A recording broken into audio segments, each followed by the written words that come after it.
The first step to organized studying is to gather your materials. You're likely going to want a highlighter, a pen, lined paper to make any notes that you may need, a folder to keep all your information together, index cards,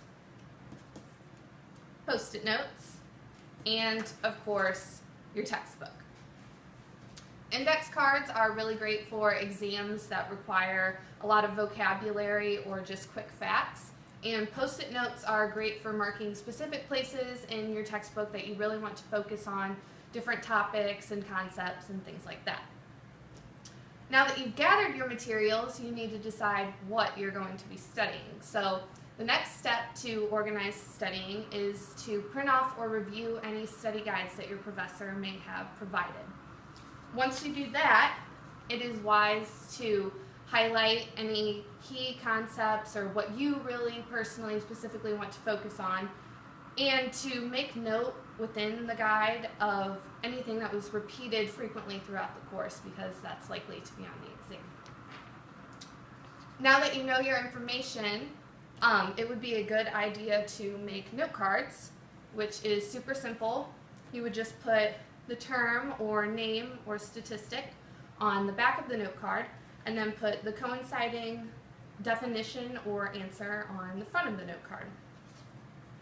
These are great for studying because they are easy to keep with you, so whenever you have downtime, you're able to study. Post-it notes are great because you can mark specific places within your textbook, like this. So it's good once you know the information to break down what you're really going to need to study the most. You've gathered your materials and you know what you're studying, and this is where most students' study plan comes to an abrupt halt. However, there are a couple more steps to a really organized study plan. The American College Health Association reports that 1/3 of students are affected by time management pressure. This was quoted in a Global Post web article by Amy Sterling Castle, and this proves that the best way for students to study and to stay on track would be to write it down and keep track of it that way. So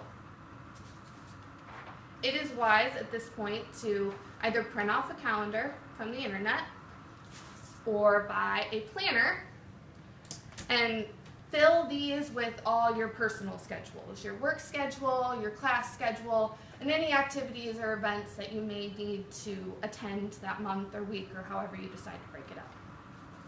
Once you do this, whether you choose the calendar or the planner, it is wise to go back through and mark where it would be most convenient for you to study.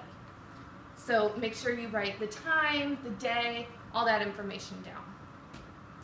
It also may be wise for some students to break up the information into chapters or topics, concepts, so that way you're not overloaded with information all at once.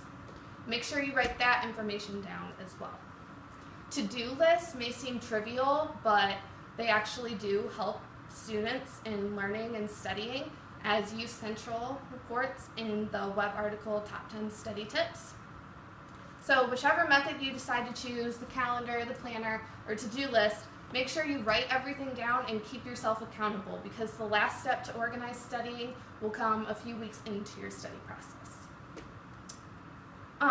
The last step to organized studying would be, after you've studied a decent amount of time, to make a list of what you definitely know and you're confident with, and what you're still unsure and struggling with.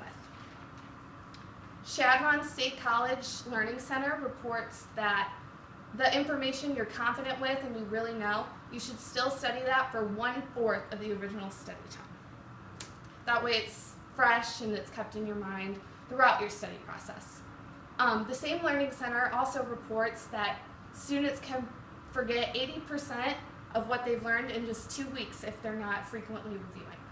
For this reason, frequent studying is essential to success.